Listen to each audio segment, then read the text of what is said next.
हम आज सुबह के समय ऊंचा उठने पाए। ഒരുമിച്ച് ഈ പ്രഭാതത്തിലും കർത്താവിന്റെ സന്നിധിയിലായിരിക്കാൻ ദൈവം ഒരുക്കിയ വിലയേറിയ അവസരത്തിനായി നന്ദിയുള്ള ഹൃദയത്തോടെ ദൈവത്തിന് സ്തോത്രം ചെയ്യും. फिर से एक और बार इस सुबह के समय परमेश्वर की उपस्थिति में मिलकर आने के लिए प्रभु ने एक और अवसर दिया, इसलिए परमेश्वर का हम स्तुति और धन्यवाद मिलकर करेंगे। ഈ മീറ്റിങ്ങിന് നേതൃത്വം കൊടുക്കുന്ന കർത്താവിന്റെ ദാസന്മാർ തോമസ് പാസ്റ്റർ ഉൾപ്പെടെ ജോയ് പാസ്റ്റർ ഉൾപ്പെടെ എല്ലാവരെയും ഓർത്ത് കർത്താവിന് സ്തോത്രം ചെയ്യും. इस मीटिंग को अगुवाई देने वाले परमेश्वर के दास गणों के लिए प्रभु के दास पास्टर थॉमसन, प्रभु के दास पास्टर जॉय और बाकी सभी प्रभु के दासों को यीशु मसीह के नाम से जय मसीह की। വളരെ അനുഗ്രഹിക്കപ്പെട്ട പാട്ടുകൾ പാടുവാൻ നേതൃത്വം കൊടുത്ത വേവിച്ചം ബ്രദറിനെ ഓർത്ത് ദൈവത്തെ സ്തുതിക്കുന്നു. आशीषित गीतों को गाने के लिए और गीतों की अगुवाई करने के लिए परमेश्वर के दास ब्रदर बेबीचंद को प्रभु ने मदद किया, इसलिए प्रभु का स्तुति हम करते हैं। കർത്താവ് എല്ലാവരെയും ധാരാളമായിട്ട് അനുഗ്രഹിക്കട്ടെ. परमेश्वर अब सभी को बहुत आयत से आशीष देने पाए। പ്രഭാതത്തിൽ നമുക്ക് ഒരുമിച്ച് ദൈവസന്നിധിയിൽ അനേക വിഷയങ്ങളെ ഓർത്ത് പ്രാർത്ഥിക്കുവാനും ദൈവവചനം ചിന്തിക്കുവാനും ആരാധിക്കുവാനും ഒക്കെ ലഭിക്കുന്ന അവസരങ്ങളെ ഓർത്ത് ദൈവത്തെ സ്തുതിക്കുക. सुबह के समय में हम सबको मिलकर अनेक विषयों के लिए मिलकर प्रार्थना करने के लिए, प्रभु की आराधना करने के लिए, परमेश्वर का वचन में से सुनने के लिए प्रभु ऐसा अवसर को देता है, इसलिए मैं प्रभु का स्तुति करता हूँ। നമ്മള് ആരാധിക്കുവാൻ കൂടി വരുമ്പോൾ നമ്മൾ ആരാധിക്കാനിടയായി തീരണം. അതാണ് എനിക്ക് ഒന്നാമതായിട്ട് പറയാനുള്ളത്. पहली बात मैं आपको बताना चाहूंगा कि जब हम आराधना के लिए हम इकट्ठे हुए हैं तो हमारे जीवन प्रभु की आराधना करने के लिए हमें ऐसे एक अवसर में हमें आना है। സൂമിലായാലും നമുക്ക് നന്നായിട്ട് ദൈവത്തെ ആരാധിപ്പാൻ കഴിയും.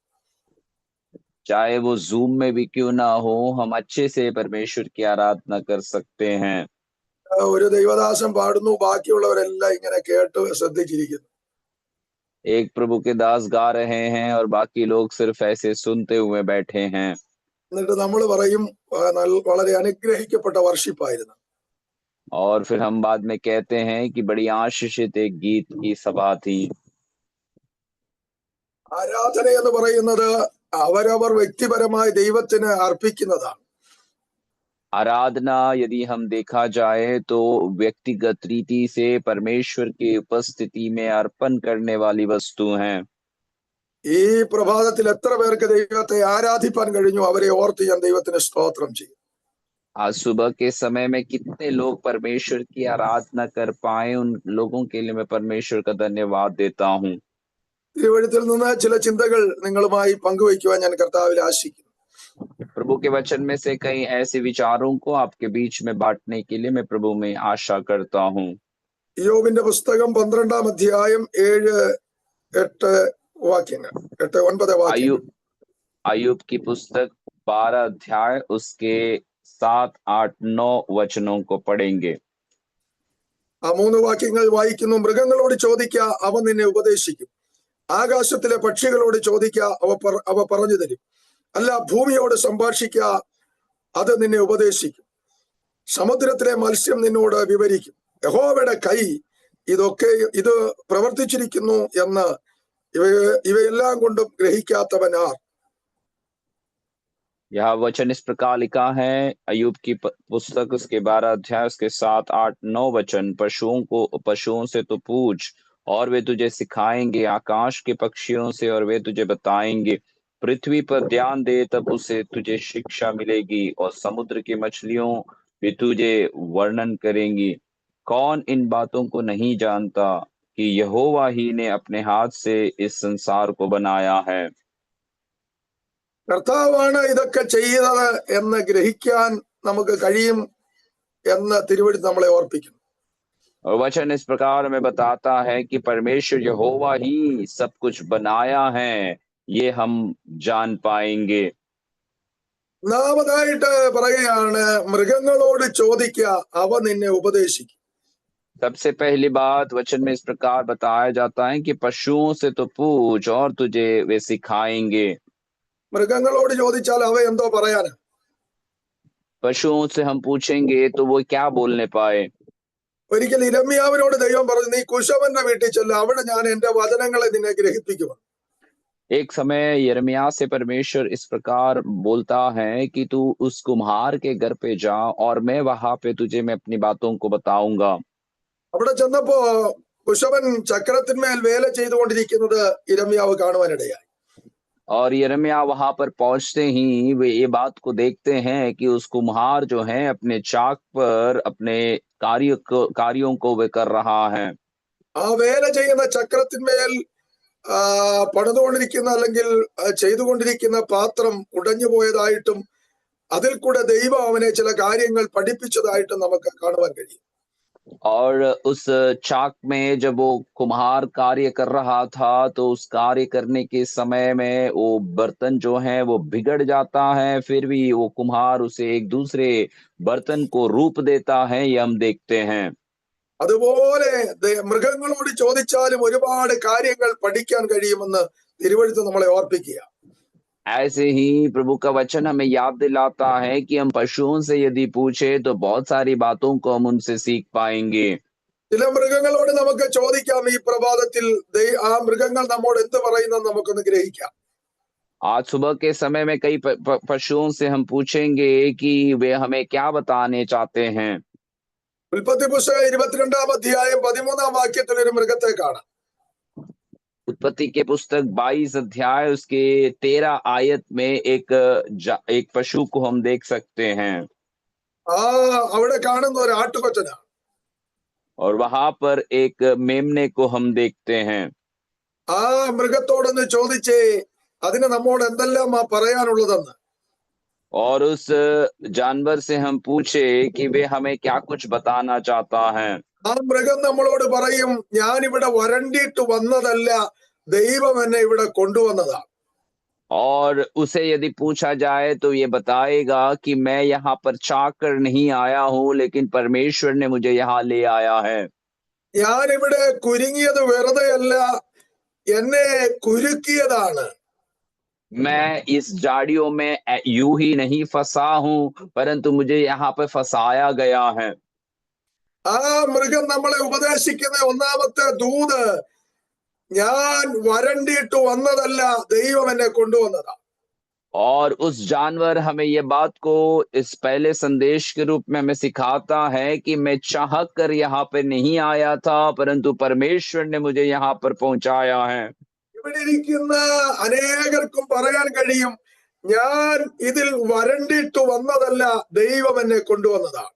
यहाँ पर बैठे हुए आप में से अनेक लोग ये बात को कह पाएंगे कि मैं इस मार्ग पर मैं चाह कर नहीं आया था, लेकिन परमेश्वर ने मुझे ले आया, इसलिए मैं यहाँ पहुंचा हूँ. നിന്നെ കൊണ്ടുവന്നെങ്കിൽ ദൈവത്തിന് നിന്നെ കുറിച്ച് ചില ഉദ്ദേശങ്ങളുണ്ട്. यदि परमेश्वर ने यहाँ इस मार्ग में आपको ले आया है तो प्रभु आपके जीवन से कुछ कार्य करना इच्छा करता है. വെറുതെയല്ല ആ മോരിയായുടെ മലയിലേക്ക് ആ മൃഗത്തെ കൊണ്ടുവന്നത്, അവിടെ അതിൽ കൂടെ ചില പദ്ധതികൾ ദൈവത്തിന് വെളിപ്പെടുത്തുവാനുണ്ട്. यूं ही नहीं, परमेश्वर ने इस मोरिया के पर्वत पर उस जानवर को प्रभु पहुंचाया था. परमेश्वर उसके द्वारा कुछ कार्यों को पूरा करना चाहता था. നിങ്ങളെയും ദൈവം ഇതിൽ കൊണ്ടുവന്നതിന് ദൈവത്തിന് ചില ഉദ്ദേശങ്ങൾ ഉണ്ടെന്ന് തിരിച്ചറിയുന്ന ദൈവമക്കളെ ഓർത്ത് ഞാൻ ദൈവത്തിന് സ്തോത്രം ചെയ്യുകയാണ്. आपको भी परमेश्वर ने इस मार्ग में ले आया है, तो परमेश्वर उस आपको यहाँ लाने से प्रभु के कुछ कार्यों को पूरा करने की एक योजना है. ये बात को हमें अच्छे से जान लेना है. ആ മൃഗത്തെ സ്വർഗത്തിലെ ദൈവം അവിടെ കൊണ്ടുവന്ന് അതിനെ അവിടെ കുരുക്കിയിട്ടു. എന്തിനു വേണ്ടി? മറ്റ് ഒരുത്തന്റെ വിടുതലിന് വേണ്ടി. और इस जानवर को परमेश्वर ने यहाँ ले आकर उसे उस जाड़ियों में फंसाया. क्यों है पूछे जाए तो दूसरे एक व्यक्ति के छुटकारा के लिए है. നമ്മെ ഇതിൽ കൊണ്ടുവന്നത് എന്തിന്? മറ്റു ചിലരുടെ വിടുതലിന് വേണ്ടിയാണെന്ന് തിരിച്ചറിയുന്ന ദൈവമക്കളെ ഓർത്ത് ഞാൻ ദൈവത്തിന് സ്തോത്രം ചെയ്യുക. हमें परमेश्वर ने यहाँ पर क्यों लाया है, ये बात का एक जानकारी रखते हुए अनेक लोगों के छुटकारा के लिए प्रभु ने हमें यहाँ पहुंचाया है. ये समझने वालों के लिए मैं परमेश्वर का स्तुति करता हूँ. ആ ആട്ടുകൊറ്റൻ യേശു ക്രിസ്തുവിന് നിഴലായിട്ട് നമുക്ക് പഠിക്കാൻ കഴിയും. और उस मेढ़ा जो है वो यीशु मसीह का एक छाया के समान एक पूर्तिकरण है। ये बात को हम वचन से पढ़ सकते हैं। യേശു ക്രിസ്തു അതെ കാൽവറിയുടെ മലയിൽ യാഗമായി തീർന്നതിനെ കുറിച്ച് പഠിക്കുമ്പോൾ നമുക്ക് ആ വചനത്തോട് ചേർത്ത് ചിന്തിപ്പാൻ കഴിയും. और यीशु मसीह मानव जाति के लिए उस कलवरी के क्रूस को ऊपर अपने जान को जो दिया, ये बात को ये वचन के साथ मिलकर पढ़ने के समय में हम अच्छे से समझ पाएंगे।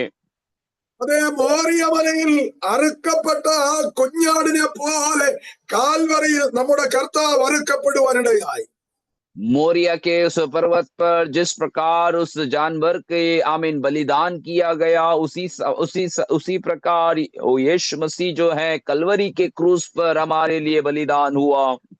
ആ ആട്ടുകൊറ്റന്റെ മരണം ഇസഹാക്കിന്റെ ജീവന് കാരണമായതുപോലെ യേശു ക്രിസ്തുവിന്റെ മരണം നമ്മുടെ ജീവന് കാരണമായി തീർന്നത് ഞാൻ ദൈവത്തെ സ്തുതിക്കുകയാണ്.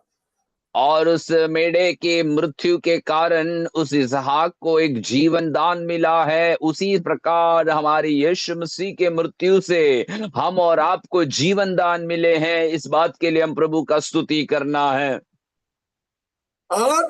അതെ ആട്ടുകൊറ്റൻ അറുക്കപ്പെടാൻ വേണ്ടി ദൈവം അതിനെ അവിടെ കൊണ്ടുവരുവാനിടയായി. और उस मेढ़े को आमीन उस बलिदान के वेदी में काटे जाने के लिए परमेश्वर ने उसे वहां पहुंचाया था। കാരണം ദൈവം അബ്രഹാമിനോട് ദൈവം കരുതുന്ന ദൈവമാണെന്ന് പറയുന്നതായി നമുക്ക് കാണുവാൻ കഴിയും. कारण यह है कि परमेश्वर जो है अब्राहम से ये बात को समझाता है कि परमेश्वर प्रबंध करने वाला प्रभु है। അതുകൊണ്ടാണ് അബ്രഹാം പറയുന്നത് യഹോവ കരുതിക്കൊള്ളുമെന്ന്. इसलिए अब्राहम ये बात को कहता है कि परमेश्वर हमारे लिए प्रबंध करेगा। ഇന്ന് പ്രഭാതത്തിൽ നമുക്ക് വേണ്ടി കരുതുന്ന ഒരു ദൈവമുണ്ട്. आज सुबह भी हमारे लिए प्रबंध करने वाला एक परमेश्वर है। നമുക്ക് വേണ്ടി കരുതിയ ഒരു ദൈവമുണ്ട്. हमारे लिए पहले प्रबंध किया हुआ एक परमेश्वर है। അതാണ് നാം ജീവനോടിരിക്കാൻ കാരണം. और इसी कारण से आज हम जीवित रह पाए हैं। ഇസഹാക്കിന് വിരോധമായി ഉയർന്ന വാള്, ആ വാള് ഇസഹാക്കിന്റെ മേൽ വീഴാതെ ആട്ടുകൊറ്റന്റെ മേലേക്കും മാറ്റിവിട്ടതാ. और इसहाक के ऊपर जो उसे मारने के लिए जो चाकू आमीन उठाया गया था, वो उसके ऊपर ना गिरते हुए उसके लिए तैयार किए हुए मेढ़े के ऊपर डालने के लिए परमेश्वर ने उसे वहां पर खड़ा किया था। അബ്രഹാം വാൾ ഉയർത്തിപ്പിടിച്ചു നിൽക്കുകയാണ്. എന്തിന്? അടുത്ത നിമിഷം ഇസഹാക്കിനെ വെട്ടുവാനായിട്ട്. अब्राहम जो है अपने छुरी को उठाकर खड़ा था कि अगले ही पल में अपने बेटे को आमीन उस बलिदान की वेदी में अर्पण कर दूं। അതെ, നമുക്കറിയാം ഇസഹാക്കിനെ ബന്ധിച്ച് യാഗപീഠത്തിന്മേൽ കിടത്തിയിരിക്കുക. और यहाँ हम जानते हैं कि उस वेदी के ऊपर आमीन इसहाक को लेटाया गया था। അവന്റെ കഴുത്തിൽ അടുത്ത നിമിഷം ആ വാള് വീഴാൻ സാധ്യതയുണ്ട്. और उस बेटे के गले के ऊपर अगले ही पल उस छुरी की गिरने की सारी संभावनाएं थी। എന്നാൽ അതിന് തുനിയുമ്പോൾ ദൈവം വിളിക്കുക, അബ്രഹാമേ അബ്രഹാമേ ബാലന്റെ മേൽ കൈവയ്ക്കരുത്. लेकिन ऐसे करने के लिए जब अब्राहम आमीन तैयार था, तब परमेश्वर का शब्द वो सुनता है, हे अब्राहम अपने बालक के ऊपर हाथ ना रख। ഇവനു പകരം ഞാൻ ഒരു ആട്ടുകൊറ്റനെ ഒരുക്കിയിട്ടുണ്ട്. और इस इसहाक के बदले में मैंने एक मेढ़े को तैयार कर रखा है। ആ വചനങ്ങളൊക്കെ എടുത്ത് വിവരിക്കാൻ സമയമില്ലാത്തതുകൊണ്ട് ദൂത് മാത്രം ഞാൻ പറഞ്ഞു വിടുകയാ. और वचन सब लेकर विवरण करने का समय मेरे पास नहीं है, इसलिए मैं सिर्फ संदेश बोलकर आगे बढ़ना चाहता हूं। ഇസഹാക്കിന്റെ കഴുത്തിന് വീഴേണ്ട വാള് അവന്റെ കെട്ടിയ കയറിന്മേൽ മാത്രമാ വീണത്.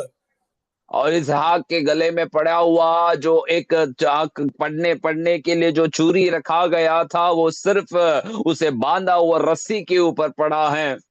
ഇവന്റെ കെട്ടഴിക്കുമ്പോൾ വേറിടത്ത് കെട്ടപ്പെട്ട ഒരു മൃഗം കിടപ്പുണ്ട്. और जब यहाँ पर इसको बांधा गया हुआ वो बंधन को जब खोला जा रहा था, तो दूसरे जगह पर बंधे हुए अवस्था में एक जानवर वहां पे पड़ा हुआ है, കൊമ്പ വള്ളികളിൽ കുടുങ്ങിക്കിടക്കുന്ന ഒരു മൃഗം. और सींग जो है उन झाड़ियों में फंसे हुए ऐसा एक जानवर, അതിനെ കുരുക്കിയത് നിന്റെ കെട്ടഴിപ്പാനാ. और उस जानवर को वहां पर फंसाने का कारण क्या है पूछे जाए तो आपका बंधन को खोलने के लिए है। ഇന്ന് പ്രഭാതത്തിൽ കെട്ടഴിയപ്പെട്ട ദൈവമക്കളെ ഓർത്ത് ഞാൻ ദൈവത്തിന് സ്തോത്രം ചെയ്യുക. आज सुबह के समय में बंधन खुले हुए परमेश्वर के लोगों को याद करते हुए मैं प्रभु का धन्यवाद करता हूँ। നമ്മുടെ കെട്ടഴിഞ്ഞെങ്കിൽ അതിനുവേണ്ടി കെട്ടപ്പെട്ട ഒരുവൻ നമുക്ക് വേണ്ടി യാഗമായതാണ് നമ്മുടെ കെട്ടഴിയാൻ കാരണം തിരിച്ചറിയുന്ന ദൈവമക്കളെ ഓർത്ത് ഞാൻ ദൈവത്തിന് സ്തോത്രം ചെയ്യുക. यदि हमारी बंधन खुल गए हैं तो हमारे लिए हमें एक परमेश्वर जो स्वर्ग में से उतर आकर हमारे लिए अपने आप को बलिदान कर दिया, इन बातों को याद करने वाले, स्मरण करने वाले लोगों के लिए मैं प्रभु का धन्यवाद करता हूँ। നമ്മെ തകർക്കുവാൻ ഉയർന്ന പല വാളുകളെയും യേശു കർത്താവ് സ്വന്തം ശരീരത്തിൽ ഏറ്റെടുത്ത് നമ്മെ വിടുവിച്ച വിധങ്ങൾ ഈ പ്രഭാതത്തിൽ മറക്കരുത്. और हमें जीवन को खत्म करने के लिए ऊंचा उठाया गया उस आमीन तलवार के नीचे हम ना आते हुए यीशु मसीह स्वयं उन सारी चीजों को अपने ऊपर उठा लिए हैं, तो उन बातों को हम सुबह के समय स्मरण करना जरूरी है। യേശു ക്രിസ്തു അതേ ഒരു കുഞ്ഞാടിനെ പോലെ സ്വന്തം ജീവൻ നമുക്ക് വേണ്ടി കാൽവറിയിൽ ഏൽപ്പിച്ചു കൊടുത്തത് കൊണ്ടാ ഞാൻ നിങ്ങളുടെ ജീവനോടെ ഈ പ്രഭാതത്തിലായിരിക്കുന്നത്. यीशु मसीह एक मेमने के समान अपने संपूर्ण जीवन मेरे लिए और आपके लिए उस कलवरी के क्रूस पर कुर्बान किया। इस कारण से आज मैं और आप प्रभु के उपस्थिति में पाए जाते हैं। ഒരു കുഞ്ഞാട് ആ മോരിയ മരത്തിൽ അറുക്കപ്പെട്ടത് കൊണ്ടാ ഇസഹാക്ക് ജീവനോടെ ഇരിപ്പാൻ കാരണമായത്. एक मेढ़े जो है उस मोरिया के पर्वत पर आमीन बलिदान किया गया, इसीलिए आमीन वो इसहाक जो है जीवित बच पाया। ആ മൃഗത്തോട് ചോദിച്ചാൽ അത് പറയും, ഞാൻ മറ്റൊരുത്തന് വേണ്ടി മറുവിലയായി എന്റെ ജീവനെ ഞാൻ വെച്ചു കൊടുക്കാൻ വന്നതാണ്. और उस मेढ़े को पूछे जाए तो वो बताएगा कि मैं दूसरा एक व्यक्ति के लिए बदले के रूप में मैं अपने आप को वहां पर उस बलिदान की वेदी में चढ़ा दिया था। അത് യേശു കർത്താവ് പറയുന്നത് നമുക്ക് തിരുവചനത്തിൽ വായിപ്പാൻ കഴിയും. और यही बात यीशु मसीह जो हमसे कहता है वो हम वचनों में पढ़ सकते हैं। യോഹന്നാന്റെ സുവിശേഷം 10-ാം അധ്യായം 11-ാം വാക്യം വായിക്കുമ്പോൾ यूहन्ना का पुस्तक 10 अध्याय उसके 11 आयत को हम जब पढ़ते हैं, ഞാൻ നല്ല ഇടയനാകുന്നു, നല്ല ഇടയൻ ആടുകൾക്ക് വേണ്ടി സ്വന്തം ജീവനെ കൊടുക്കുന്നു. अच्छा चरवाहा मैं हूँ, अच्छा चरवाहा भेड़ों के लिए अपना प्राण देता है। അവിടെ ഇടയൻ എന്ന് പറഞ്ഞാണ് കൊടുത്തിരിക്കുന്നത്. और वहां पर चरवाहे के नाम से यहाँ बताया जाता है। എന്തിനാണ് വന്നത്? സ്വന്തം ജീവൻ കൊടുക്കുവാൻ. और यहाँ पर ये क्यों आया है पूछा जाए तो अपने आप को, अपने प्राण को हमारे लिए देने के लिए। ഇന്ന് പ്രഭാതത്തിൽ ദൈവമക്കളെ നമ്മൾ ഓർക്കേണ്ടത്, നമുക്ക് ജീവൻ നൽകാൻ സ്വന്തം ജീവൻ വെച്ചുകൊടുത്ത ഒരറുക്കപ്പെട്ട കുഞ്ഞാട് നമുക്ക് വേണ്ടി ഇന്നും ജീവിക്കുന്നു. വിശ്വസിക്കുന്ന ദൈവമക്കൾക്കായി ഞാൻ ദൈവത്തെ സ്തുതിക്കുകയാണ്. आज सुबह के समय में हमें बात को याद रखना है कि हम हमारे जीवन में जीवन प्राप्त करने के लिए आमीन उस परमेश्वर का जो मेमना है वे अपने आप को आमीन उस क्रूस पर अपने आप को दे दिया ताकि हम जीवित रह पाए। इन बातों को स्मरण करने वाले लोगों के लिए मैं प्रभु का स्तुति करता हूँ। അബ്രഹാമിനോട് ഉൽപ്പത്തി 15-ൽ ദൈവം ഒരു കാര്യം പറയുന്നുണ്ട്. अब्राहम से उत्पत्ति के पुस्तक 15 अध्याय में परमेश्वर एक बात को कह रहा है, ഞാൻ നിന്റെ പരിചയം നിന്റെ അതിമഹത്തായ പ്രതിഫലമാണെന്നാ പറയുന്നത്. और कहता है कि मैं तेरा ढाल हूँ और तेरा आमीन बड़ा एक प्रतिफल के रूप में रहूंगा। ആ വാക്ക് പറയുന്നതിനൊരു കാരണമുണ്ട്. और ऐसे कहने के पीछे एक कारण भी छिपा हुआ है। അത് തന്റെ സഹോദരപുത്രനെ ചില ശത്രുക്കൾ പിടിച്ചുകൊണ്ടുപോയി എന്ന് താൻ കേട്ടപ്പോൾ और जब अब्राहम के भाई के बच्चों को जब कई शत्रुओं ने पकड़ कर लेकर गया, इसका जब समाचार उसे मिला, തന്റെ വീട്ടിൽ ജനിച്ചു വളർത്തപ്പെട്ട 318 അഭ്യാസികളുമായി കടന്നു എന്ന് സഹോദരപുത്രനെ വിടുവിച്ചുകൊണ്ട് തിരിച്ചു വന്നു കഴിയുമ്പോഴാണ് ദൈവം അത് സംസാരിക്കുന്നത്. और आमीन अपने घर में उनको प्रशिक्षण दिया हुआ 318 उन योद्धाओं को ले जाकर जब अब्राहम ने उनको आमीन बचा कर ले आया, तब अब्राहम ने यह वायदा को अपने जीवन में प्राप्त किया। ഞാൻ ആ വചനം ഇങ്ങനെ പഠിച്ചപ്പോൾ ദൈവത്തിന്റെ ആത്മാവ് എനിക്ക് ബോധ്യം തന്നത്, और जब ये वचन को जब मैं मनन कर रहा था तो परमेश्वर की आत्मा ने मुझे ये बात को समझाया। അബ്രഹാം വിചാരിച്ചു എന്റെ വീട്ടിൽ ജനിച്ചു വളർത്തപ്പെട്ട 318 അഭ്യാസികളെ കൊണ്ട് പോയത് കൊണ്ട് ജയം കിട്ടിയതെന്ന്. अब्राहम ने यह सोच रहा था कि मेरे घर में प्रशिक्षण दिया हुआ 318 योद्धाओं को ले जाने के कारण मैं यहाँ जयवंत होकर लौट कर आया हूँ। അങ്ങനെയാണ് വിജയിച്ചതെന്ന് കരുതിയിരിക്കുമ്പോഴാ ദൈവം പറയുന്ന, നോ, അങ്ങനെയല്ല നീ വിജയിച്ചത്, ഞാൻ നിനക്ക് പരിചയമായിരുന്നത് കൊണ്ട് നീ വിജയിച്ചത്. और ऐसे अब्राहम सोच समझ कर बैठ रहा था तो परमेश्वर उससे कहता है, नहीं आमीन, मैं तेरा सहायता किया इसलिए तू अपने इस कार्य में विजयी हो पाया है। നിന്റെ എതിരാളികൾ നിനക്കെതിരെ വാളുകൾ അയച്ചതാ, കുന്തങ്ങൾ അയച്ചതാ. പക്ഷേ ആ വാളുകളും കുന്തങ്ങളും നിന്നെ തൊടാതിരിക്കാൻ ഞാൻ നിനക്കൊരു പരിചയമായിരുന്നു. और आमीन तेरे शत्रुओं ने तेरे विरोध में कई आमीन भालों को और कई तलवारों को फेंके थे, लेकिन वे सब तेरे जीवन में कोई हानि इसलिए नहीं किया क्योंकि मैं तेरा ढाल बनकर तेरी सुरक्षा दे रहा था। പരിചയം എന്ന് പറഞ്ഞാൽ എന്താണെന്ന് അറിയാമോ? ढाल क्या है, अब ये बात को जानते हैं।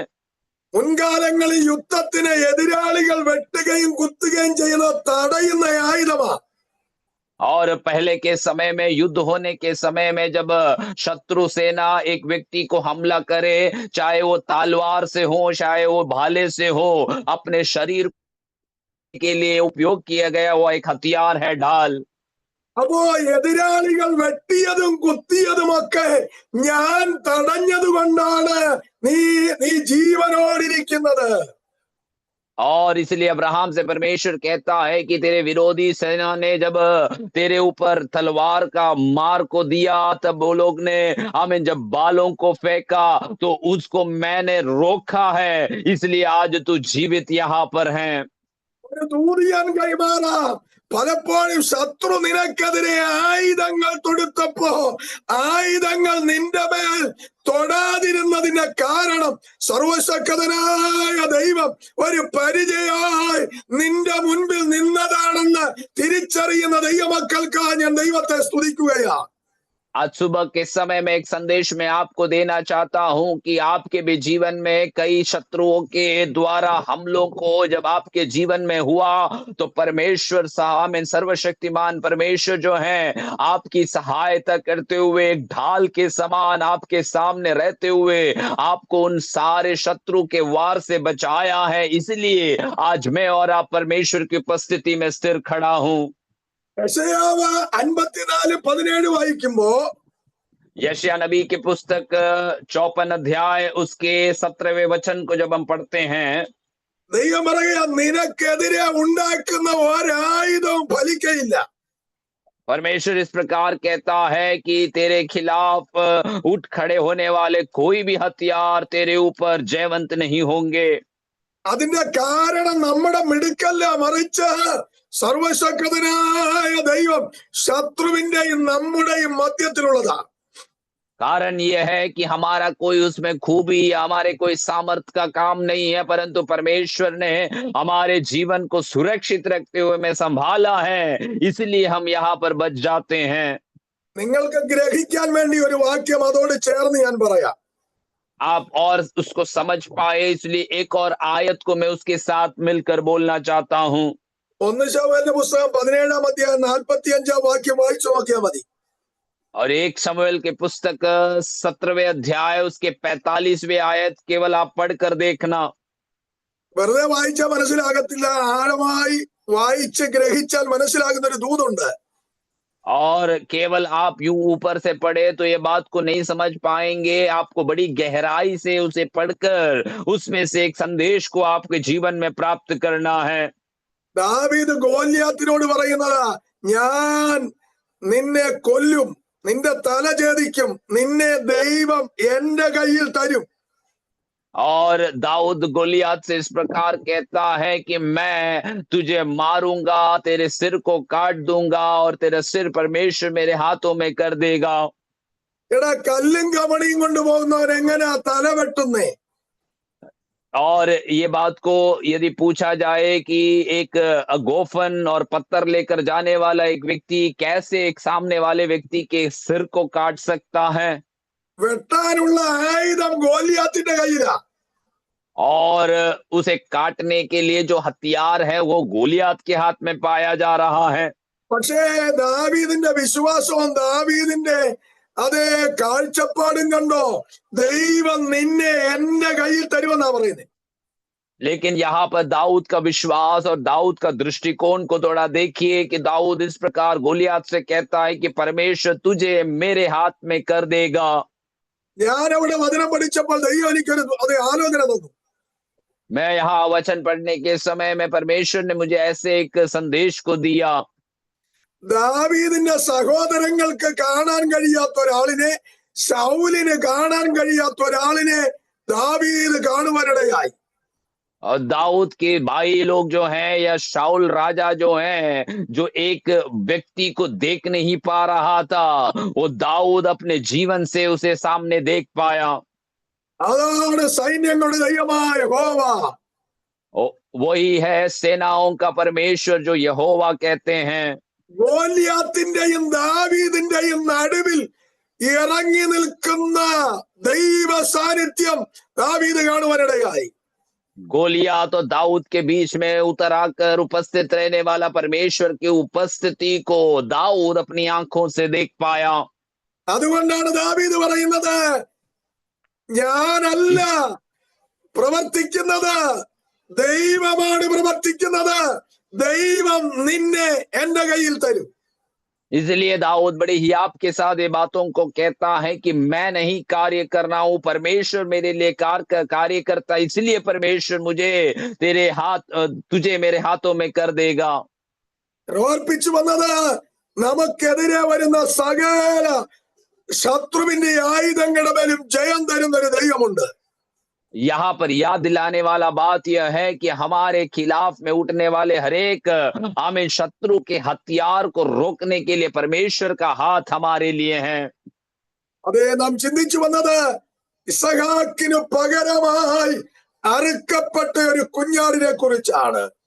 और यहाँ पर हम इतने समय तक मनन करते आए हुए विषय यह है कि इसहाक के बदले में बलिदान किया गया एक मेढ़े के विषय में है।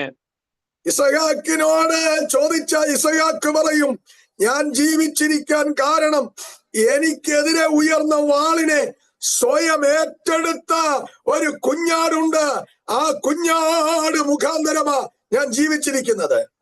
इसहाक से पूछा जाए तो इसहाक के बात को बताएंगे कि आज मेरे जीवित रहने का कारण यह है क्योंकि मेरे खिलाफ उठने वाले उस तलवार को अपने आप पर एक मेमना ने उठा लिया था, उस कारण मैं आज यहाँ पर जीवित पाया गया हूँ। ഇന്ന് പ്രഭാതത്തിലും നമ്മെ ജീവനോടെ ദൈവം നിലനിർത്തിയിരിക്കുന്ന ദൈവത്തിന്റെ വിശ്വസ്തതയെ ഓർത്ത് ദൈവത്തിന് സ്തോത്രം ചെയ്യുക. आज सुबह के समय में भी परमेश्वर ने हमें प्रभु की उपस्थिति में जीवित ठहराया हुए अवस्था में है, इसलिए परमेश्वर की विश्वास योग्यता के लिए हम परमेश्वर का स्तुति करते हैं। ഞാൻ ഇത് പറയുന്നതിന്റെ കാരണം 95 മരണം എന്റെ അതേ തലയ്ക്ക് മീതെ ഒരു വട്ടമിട്ട് പറക്കുന്ന പക്ഷിയെ പോലെ പറന്നതാണ്.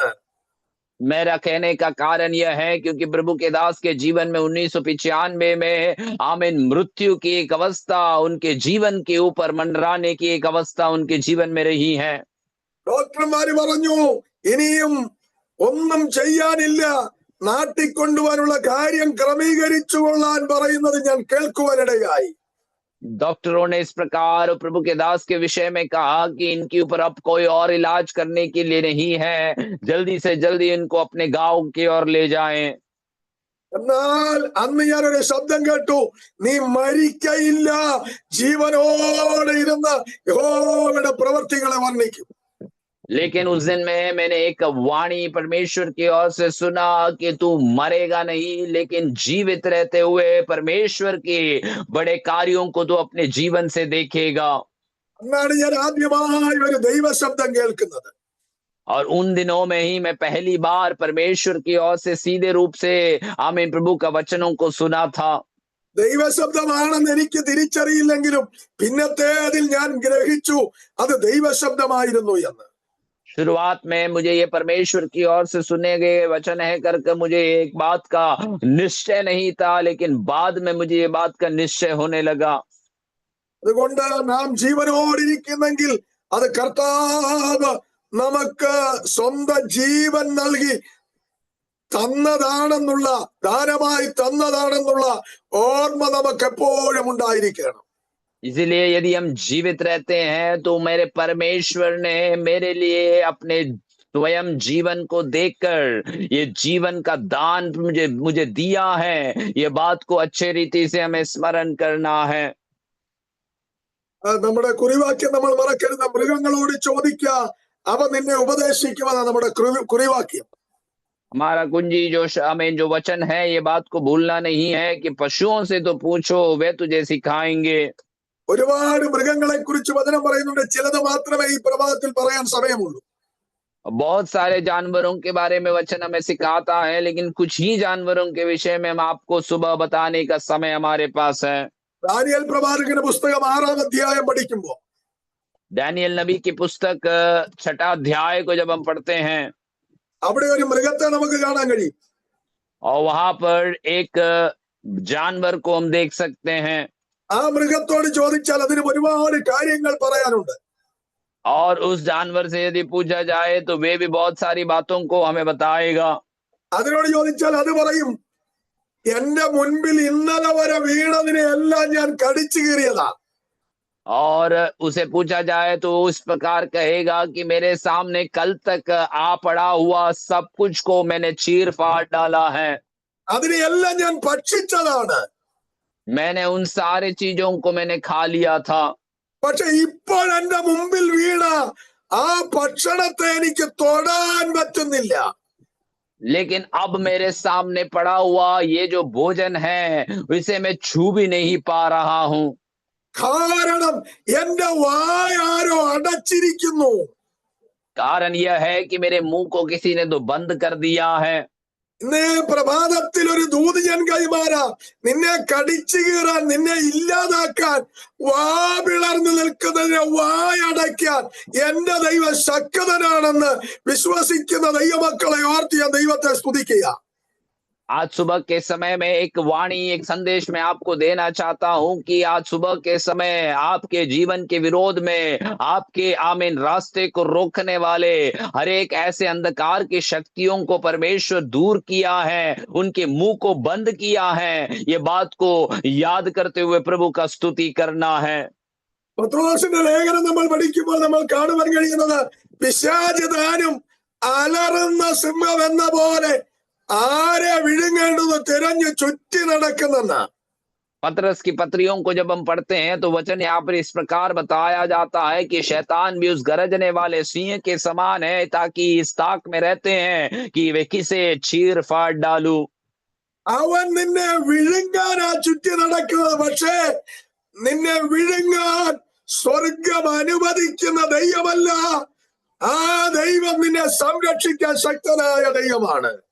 और उस सिंह जो है हमें चीर फाड़ खाने के लिए वे आमीन इस उद्देश्य से हमारे पीछे रहते हैं, लेकिन परमेश्वर का वचन हमें बताता है कि वे हमें कुछ भी बिगाड़ नहीं सकता, क्योंकि स्वर्ग का परमेश्वर हमारा साथ, हमारा सुरक्षा देता है। നല്ല ടേസ്റ്റ് ഉള്ള ഭക്ഷണമായി ഇപ്പൊ സിംഹക്കുട്ടി കിടക്കുന്നേ. और अच्छा एक एक एक रुचि देने वाला, अच्छा स्वाद लाने वाला एक भोजन अब सिंह के मांद में पड़ा हुआ है, പക്ഷെ തൊടാൻ അനുവാദമില്ല. लेकिन उसे छूने की कोई अनुमति नहीं है। ഇന്ന് പ്രഭാതത്തിൽ ദൈവം തരുന്ന ഒരു ദൂതി ഞാൻ കൈമാറാ, നിന്നെ തൊടാൻ ദൈവം അനുവദിക്കത്തില്ല. और सुबह के समय में परमेश्वर दिया हुआ एक संदेश को मैं आपको बताना चाहता हूं कि परमेश्वर आपको किसी के द्वारा छूने का अनुमति नहीं देगा। അവൻ അലറുന്ന സിംഹം എന്ന പോലെ വന്നാലും നിന്നെ തൊടത്തില്ല. കാരണം ദൈവം അവന്റെ വായടയ്ക്കാൻ ശക്തനാ. एक चाहे वो गरजने वाले सिंह के समान आपके सामने विरोध करने आए, लेकिन वो आपके सामने चुपचाप रहेगा, क्योंकि परमेश्वर उसे अनुमति नहीं देगा। എത്രയോ പ്രാവശ്യം നിന്നെ തകർത്ത് കളയാൻ, ഇല്ലാതാക്കാൻ പിശാച് അതിന്റെ മുഴുവനത്തോടെ വന്നതാ. പക്ഷെ സ്വർഗം നിന്നെ തൊടാൻ അനുവദിച്ചില്ല. कई बार शैतान जो है बड़े आमीन सामर्थ्य के साथ आपको खत्म कर देने के लिए, नष्ट करने के लिए आया था, लेकिन परमेश्वर ने उसे अनुमति नहीं दिया। അവന്റെ വായ അടച്ച് ദൈവം നിന്നെ വിടുവിച്ച ദൈവമാ. और उस सिंह के मुंह को बंद करते हुए परमेश्वर ने आपको पिछले समय छुटकारा दिया है। ഇന്ന് പ്രഭാതത്തിലും പരിശുദ്ധാത്മാവ് ഓർപ്പിക്കുന്നത്, ശത്രു നിന്നെ തൊടാൻ എന്റെ ദൈവം അനുവദിക്കുന്ന ദൈവമല്ല. आज सुबह के समय में भी पवित्र आत्मा में याद दिलाता है कि शत्रु आपको छूने के लिए परमेश्वर कभी भी अनुमति नहीं देगा। ദൈവത്തിന്റെ വചനം നാം പഠിക്കുമ്പോ, परमेश्वर के वचन को जब हम सीखते हैं, ലൂക്കോസിന്റെ സുവിശേഷം 22-ാം അധ്യായം 31-32 വാക്യങ്ങൾ വായിക്കുമ്പോ, लूका रचित सुसमाचार 22वें अध्याय उसके 31-32 वचनों को जब हम पढ़ते हैं, ശീമോനോട് ദൈവം കർത്താവ് പറയുകയാണ്, शिमोन पतरस से परमेश्वर इस प्रकार बोलता है, ശീമോനെ ശീമോനെ, സാത്താൻ നിങ്ങളെ ഗോതമ്പ് പോലെ പാറ്റേണ്ടതിന് കൽപ്പന ചോദിച്ചു. ഞാനോ നിന്റെ വിശ്വാസം പൊയ്പോകാതിരിക്കേണ്ടതിന് നിനക്ക് വേണ്ടി അപേക്ഷിച്ചു. और वचन इस प्रकार बताता है कि हे शिमोन, शैतान तुम्हें आमीन गेहूं के दाने के समान उड़ा देने के लिए आमीन मुझसे अनुमति मांगी, लेकिन मैं उसे अनुमति नहीं दिया, कारण तुम्हारा विश्वास चले ना जाए। അലറുന്ന സിംഹം പോലെ നടക്കുന്നവൻ എത്രയോ തവണ പാറ്റിക്കളയാൻ, ഇല്ലാതാക്കി കളയാൻ അനുമതി ചോദിച്ചതാ. പക്ഷേ സ്വർഗം അനുവദിച്ചില്ല. ഇന്നും നമ്മെ ദൈവം അത്ഭുതകരമായി നിലനിർത്തിയിരിക്കുന്നത് ഓർത്താൽ എങ്ങനെ മൗനമായിരിക്കാൻ കഴിയും? गरजने वाले सिंह के समान हमें खत्म कर देने के लिए, नष्ट करने के लिए आमीन शैतान ने कितने बार हमारे जीवन में योजनाओं को बनाया था, लेकिन परमेश्वर ने इन सब का कोई अनुमति नहीं दिया। आमीन इसलिए हम परमेश्वर की उपस्थिति में आप पाए जाते हैं, तो हम कैसे हम शांत बैठ सकते हैं? നാം ഓർത്തുകൊള്ളണം, നമുക്കെതിരെ ശത്രു വരാഞ്ഞല്ല, പക്ഷെ വന്ന ശത്രുവിന്റെ എന്റെ മുൻപിൽ മേശ ഒരുക്കി തന്ന് വഴി നടത്തിയ ദൈവത്തെ നാം മറക്കരുത്. ആ ദൈവത്തിന് എപ്പോഴും നന്ദി പറയുന്നവരായിരിക്കണം. ये बात को हमेशा याद रखना है कि शत्रु हमारे सामने आया नहीं, ऐसा नहीं, लेकिन कई बार शत्रु आने के बावजूद भी परमेश्वर ने उसे हमें छूने की अनुमति नहीं दिया। इसीलिए मैं और आप प्रभु की उपस्थिति में आनंद करते हुए आगे बढ़ते हैं। ये बात को हमें भूलना नहीं है।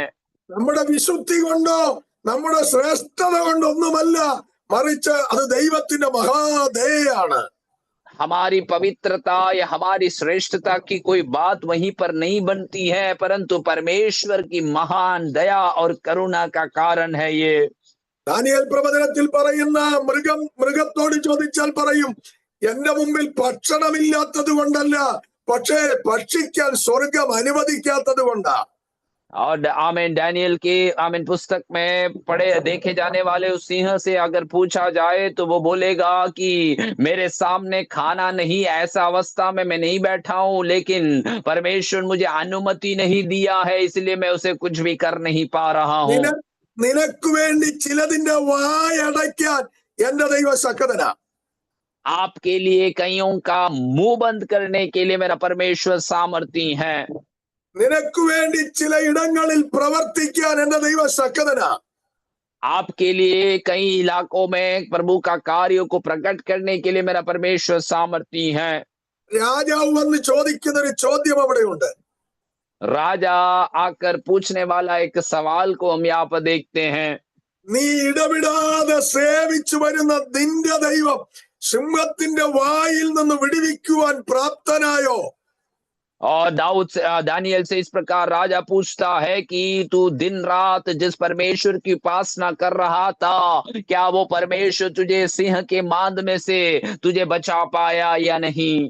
ഈ പ്രഭാതത്തിൽ ഞാനും നിങ്ങളും സേവിക്കുന്ന ദൈവം ചെറിയ ചെറിയ പ്രവൃത്തി ചെയ്യുന്ന ദൈവം മാത്രമല്ല, വലിയ കാര്യങ്ങൾ ചെയ്യുവാനും നമ്മുടെ ദൈവം ശക്തനായ ദൈവമാണ്. आज सुबह के समय में जिस परमेश्वर की हम आराधना और प्रार्थना करते हैं, वो केवल छोटी छोटी कार्यों को करने वाला परमेश्वर नहीं है, बड़े बड़े अद्भुत कार्यों को भी कर पाने वाला एक परमेश्वर की आज हम सेवा कर रहे हैं. ഭയങ്കരവും അതിശയകരമായ പ്രവൃത്തിയാണ് ദൈവം നമുക്ക് വേണ്ടി ചെയ്യുന്നത്. और परमेश्वर जो कार्य हमारे लिए करता है वो बहुत बड़ा है और बहुत आश्चर्य करने वाला एक कार्य है. वो ഈ നാളുകളിൽ നമുക്ക് വേണ്ടി ചില അത്ഭുതങ്ങളെ ദൈവം ചെയ്യുമെന്ന് വിശ്വസിക്കുന്ന ദൈവമക്കളെ ഓർത്ത് ഞാൻ ദൈവത്തെ സ്തുതിക്കുക. इन दिनों में हमारे लिए परमेश्वर कुछ अद्भुत कार्यों को करेगा, ये विश्वास करने वाले परमेश्वर के लोगों के लिए मैं प्रभु का स्तुति करता हूं. നിങ്ങൾക്ക് വേണ്ടി നിങ്ങളെ നിലനിർത്താൻ വേണ്ടി ചിലതിന്റെ വായ ഈ നാളുകളിൽ ദൈവം അടയ്ക്കും. और आपके लिए और आपको प्रभु की उपस्थिति में स्थिर रखने के लिए इन दिनों में परमेश्वर कईयों के मुंह को बंद करेगा. ഞാനും നിങ്ങളും സേവിക്കുന്ന ദൈവം ആരാണെന്ന് ദേശം അറിയുവാനിടയായിത്തീരും. വിശ്വസിക്കുന്ന ദൈവമക്കൾക്കാണ് ഞാൻ ദൈവത്തെ സ്തുതിക്കുകയാണ്. मैं और आप किस परमेश्वर का सेवा करते हैं, वो हमारे आसपास के लोग ये बात को जान पाएंगे, और इन बातों को विश्वास करने वाले प्रिय लोगों के लिए मैं प्रभु का स्तुति करता हूं. ചിലര് നോക്കി നിൽക്കുക, ഇപ്പം ദാനിയേലിനെ സിംഹം കടിച്ചു കീറുമെന്ന്. और कई लोग ऐसे ताक में बैठे रहते हैं कि अब डैनियल को सिंह जो है चीर फाड़ देगा. എന്നാൽ നോക്കി നിൽക്കുന്നവരുടെ നടുവിൽ ദൈവത്തിന്റെ നീതി വെളിപ്പെട്ടതുപോലെ, और लेकिन ऐसे देखने वाले या इंतजार किए हुए लोगों के सामने परमेश्वर ने अपने धर्म को यदि प्रकट किया तो നിങ്ങളെ തുറിച്ചു നോക്കുന്ന ചില ജീവിതങ്ങളുടെ നടുവിൽ നിങ്ങൾക്ക് വേണ്ടി അത്ഭുതങ്ങളെ പ്രവർത്തിക്കുവാൻ ദൈവത്തിന്റെ കരം ശക്തമാണ്. आपको और आपके परिवारों को गौर से देखने वाले ऐसे लोगों के बीच में परमेश्वर अपने कार्यों को प्रकट करने के लिए परमेश्वर सर्वशक्तिमान है. ഓ, ആ മൃഗം പറയും, എനിക്ക് ഭക്ഷണമില്ലാഞ്ഞിട്ടല്ല, പക്ഷേ തൊടാൻ സ്വർഗം അനുവദിക്കുന്നില്ല. और ये सिंह यहाँ पर कहेगा कि मुझे मेरे पास भोजन नहीं है, इसलिए नहीं, परमेश्वर स्वर्ग का परमेश्वर जो है वो मुझे अनुमति नहीं दे रहा है. എന്നെ ഉണ്ടാക്കിയ ഒരു ദൈവമുണ്ട്, ആ ദൈവം പറയുന്നു തൊടരുതെന്ന്. और मुझे बनाने वाला एक परमेश्वर है, और वो परमेश्वर मुझसे कहता है कि उसे छूना नहीं है. ദൈവം തൊടരുതെന്ന് പറഞ്ഞാൽ തൊടാൻ പറ്റുമോ? क्या यदि परमेश्वर ने कहा कि मत छू तो क्या वो छू पाएंगे? നമ്മൾ ലൂക്കോസ് സുവിശേഷത്തിൽ വായിച്ചത് പാറ്റിക്കളയാൻ അനുമതി ചോദിച്ചു, പക്ഷേ ദൈവം അനുവദിച്ചില്ല. और लूका के सुसमाचार में हमने देखा कि शैतान ने पतरस के विषय में यह अनुमति मांगा कि उसे धुएं धूल के समान उड़ा दिया जाए, लेकिन परमेश्वर ने वो अनुमति नहीं दिया.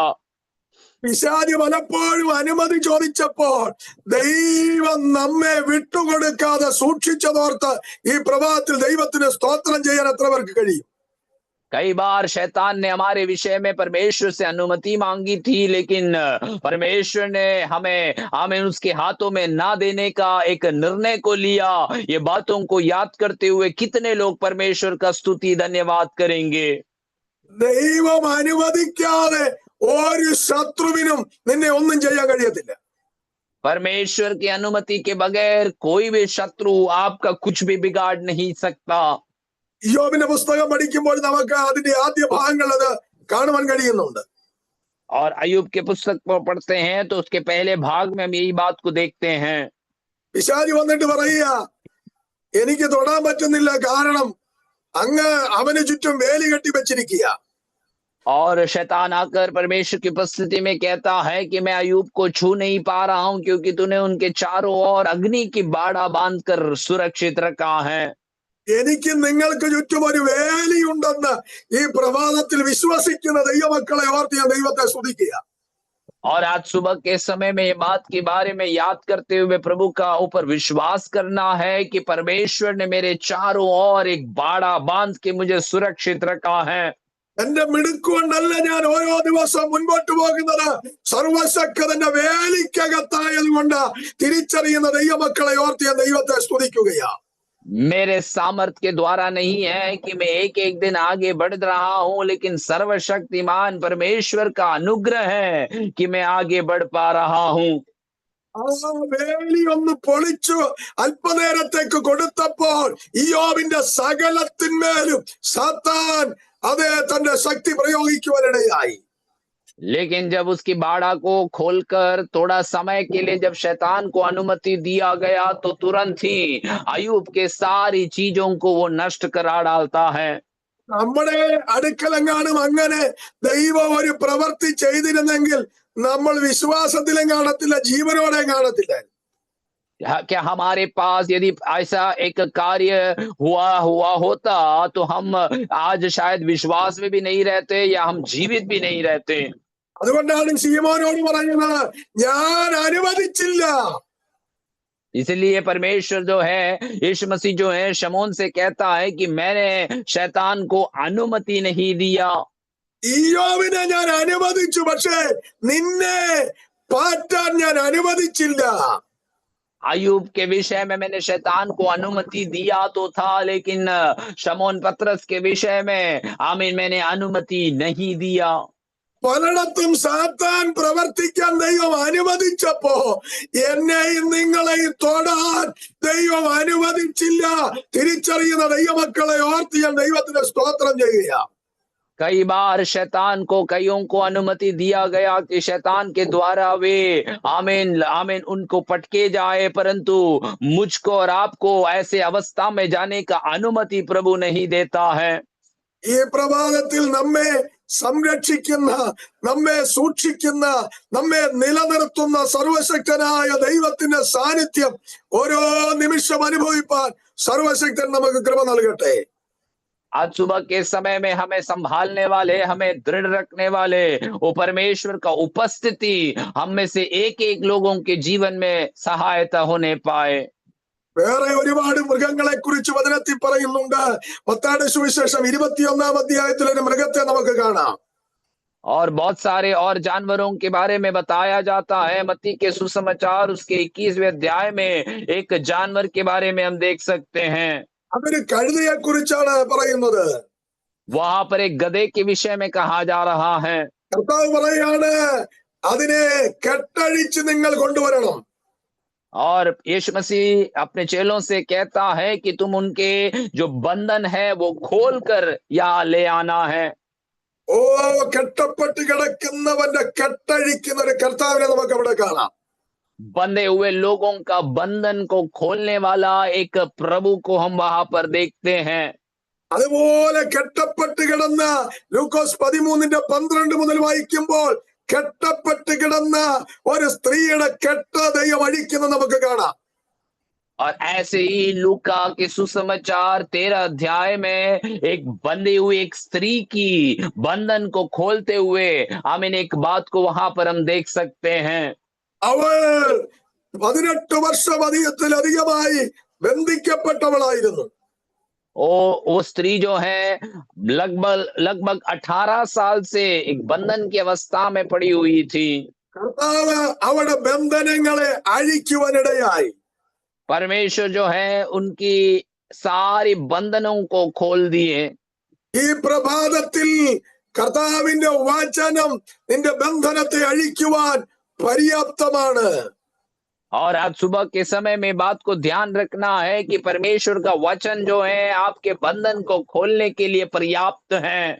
യേശുവിന്റെ നാമത്തിൽ ഈ പ്രഭാതത്തിൽ ചില കെട്ടുകളെ സ്വർഗം അഴിക്കുകയാണ്. यीशु मसीह के नाम से सुबह के समय में कई बंधनों को प्रभु खोल रहा है। ദൈവത്തിന്റെ വിടുതൽ നിന്റെ ശരീരത്തിന്മേൽ വെളിപ്പെടുകയാണ്. प्रभु की जो है छुटकारा आपके शरीर में इन दिनों में प्रकट हो रहा है। എത്ര പേർ വിശ്വസിക്കുന്നു ഈ പ്രഭാതത്തിൽ എന്റെ ശരീരത്തെ ബന്ധിച്ചിരിക്കുന്ന ബന്ധനങ്ങൾ അഴിയുമെന്ന്? कितने लोग ये विश्वास करेंगे कि आज सुबह के समय में मेरे शरीर में बंधा हुआ जो शैतान का बंधन है वो परमेश्वर खोल रहा है। കർത്താവിനെ പൂർണ്ണമായി വിടുവിക്കുമെന്ന് വിശ്വസിക്കുന്ന ദൈവമക്കളെ ഓർത്ത് ഞാൻ ദൈവത്തിന് സ്തോത്രം ചെയ്യുക. परमेश्वर मुझे पूर्ण रीति से चंगाई देगा, ऐसे विश्वास करने वाले प्रिय लोगों को याद करते हुए मैं प्रभु का स्तुति करता हूँ। ആ കഴുതയെ അഴിച്ചു കൊണ്ടുവന്നതുപോലെ എന്നെ പൂർണ്ണമായി സ്വതന്ത്രമാക്കുമെന്ന് വിശ്വസിക്കുന്ന ദൈവമക്കളെ ഓർത്ത് ഞാൻ ദൈവത്തെ സ്തുതിക്കുകയാണ്. जैसे वो गधे को खोलकर ले आया गया वैसे मुझे परमेश्वर पूर्ण रीति से स्वतंत्र करेगा। ये विश्वास करने वाले प्रिय लोगों के लिए मैं धन्यवाद करता हूँ। കാരണം വചനം പറയുന്നു സ്വാതന്ത്ര്യത്തിനായി ക്രിസ്തു നമ്മെ സ്വതന്ത്രരാക്കി. इसलिए वचन हमें कहता है कि हमें स्वतंत्रता पाने के लिए परमेश्वर ने मसीह ने हमें स्वतंत्रता दिया है। നാം ബന്ധിക്കപ്പെട്ട് കിടക്കാനുള്ളവരല്ല, നമ്മൾ സ്വതന്ത്രരായിരിക്കാനുള്ളവരാണ്. हम हमेशा बंधन की अवस्था में पड़े हुए रहने के लिए नहीं, परंतु हमें प्रभु ने स्वतंत्रता दिया हुआ है। ഈ പ്രഭാതത്തിൽ ചില കുടുംബങ്ങൾ സ്വതന്ത്രമാകട്ടെ. आज सुबह के समय में कई परिवार स्वतंत्र होने पाए, ചില വ്യക്തികൾ സ്വതന്ത്രമാകട്ടെ. कई ऐसे व्यक्तिगण जो हैं वे स्वतंत्रता पाने दे। ചിലരുടെ കെട്ടുകൾ യേശുവിന്റെ നാമത്തിൽ ഈ പ്രഭാതത്തിൽ അഴിയട്ടെ. कई लोगों के बंधन यीशु मसीह के नाम से सुबह के समय खुलने दे। ചില വിടുതലുകൾ ഈ പ്രഭാതത്തിൽ ചിലർ പ്രാപിക്കട്ടെ. कई ऐसे छुटकारा सुबह के समय में लोग अपने जीवन में अनुभव कर पाए। ഞാൻ വാക്കുകളെ ചുരുക്കുകയാണ്. मैं अपने वचनों को संक्षिप्त में ले आना चाहता हूँ। ഒരു നിമിഷം നിങ്ങൾക്ക് വേണ്ടി പ്രാർത്ഥിക്കാൻ പോകുകയാ. एक क्षण आपके लिए हम प्रार्थना करने जा रहे हैं। കർത്താവേ, हे प्रभु, ഈ പ്രഭാതത്തിൽ അങ്ങയുടെ കരങ്ങളിൽ ഞങ്ങളെ സമർപ്പിക്കുന്നു. इस सुबह के समय में आपके हाथों में हम अपने आप को समर्पित करते हैं। ഞങ്ങൾ ഇന്ന് ജീവനോടിരിക്കാൻ കാരണം ഞങ്ങൾക്ക് വേണ്ടി ഒരു കുഞ്ഞാട് അറുക്കപ്പെട്ടതാ. आज हम जीवित रह पाए इसका कारण यह है क्योंकि हमारे लिए एक मेमना उस क्रूस पर अपने आप को बलिदान कर दिया था। ഞങ്ങൾക്ക് വേണ്ടി അങ്ങയുടെ ജീവനെ വെച്ചു കൊടുത്തല്ലോ. हमारे लिए आपने अपने जीवन को दे दिया प्रभु। അങ്ങേക്ക് ഈ പ്രഭാതത്തിൽ നന്ദി പറയുന്നു. हम आपको धन्यवाद देते हैं सुबह के समय में। കർത്താവേ, हे അങ്ങയുടെ प्रभु, കരങ്ങളിൽ ഞങ്ങളെ സമർപ്പിക്കുന്നു. आपके हाथों में हम अपने आप को सौंपते हैं। ഞങ്ങളെ തകർക്കാൻ വന്ന പല ശക്തിയുടെ വായടച്ച് ഞങ്ങളെ വിടുവിച്ചതിനായി സ്തോത്രം. हमें नष्ट करने के लिए आया हुआ कई ऐसे सामर्थ के मुंह को आपने बंद कर दिया, इसलिए हम आपका स्तुति करते हैं। ഞങ്ങളെ കെട്ടഴിച്ച് പുറത്തു കൊണ്ടുവന്നതിനായി സ്തോത്രം. हमारे बंधनों को खोलकर हमें स्वतंत्रता में ले आया, इसलिए धन्यवाद। ആരുടെയെങ്കിലും കുടുംബത്തിനെതിരെ, തലമുറയ്ക്കെതിരെ, വ്യക്തി ജീവിതത്തിനെതിരെ അതെ വാവിളർന്നു നിൽക്കുന്ന ശക്തി ഉണ്ടെങ്കിൽ ഈ പ്രഭാതത്തിൽ ഞങ്ങൾ അതിനെ ശാസിക്കുന്നു. इस सुबह के समय में यदि किसी के परिवार या किसी व्यक्ति जीवन के खिलाफ में कोई ऐसे शैतान जो अपने मुंह खोलकर उन्हें नष्ट करने के लिए तैयार है, तो आज सुबह के समय हम उनको डांटते हैं। ആ ഏതെങ്കിലും വ്യക്തികൾ ബന്ധിക്കപ്പെട്ടിരിക്കുന്നെങ്കിൽ യേശു ക്രിസ്തുവിന്റെ നാമത്തിൽ ഞങ്ങൾ ഭൂമിയിൽ അഴിക്കുന്ന സ്വർഗത്തിൽ അഴിയുമെന്നും ഭൂമിയിൽ കെട്ടുന്ന സ്വർഗത്തിൽ കെട്ടപ്പെടുക വചനപ്രകാരം ആ കെട്ടിനെ ഞങ്ങൾ അഴിച്ചു പ്രാർത്ഥിക്കുക. और यदि कोई भी ऐसे व्यक्तिगण जो है ऐसे बंधन में बंधा हुआ अवस्था में पड़ा है, तो जैसे आपका वचन कहता है कि तुम जो पृथ्वी में खोलोगे उस स्वर्ग में खोला जाएगा, उसी नाम से हम खोलते हैं प्रभु। യേശു ക്രിസ്തുവിന്റെ നാമത്തിലുള്ള വിടുതൽ ഓരോ വ്യക്തികളും അനുഭവിപ്പാനിട വരട്ടെ. यीशु मसीह के नाम से जो छुटकारा है वो एक एक लोग अपने जीवन में अनुभव करने पाए। പ്രാർത്ഥന എവിടുന്ന് കേട്ടതിനായി സ്തോത്രം. परमेश्वर आपने प्रार्थना सुना है इसलिए धन्यवाद। യേശു ക്രിസ്തുവിൻ നാമത്തിൽ തന്നെ. यीशु मसीह के नाम से आमेन। ദൈവദാസന്മാരോട് ട്രാൻസ്ലേറ്റ് ചെയ്ത ദൈവദാസനോട് ഒക്കെ നന്ദി അറിയിക്കുന്നു. കർത്താവ് എല്ലാവരെയും അനുഗ്രഹിക്കട്ടെ.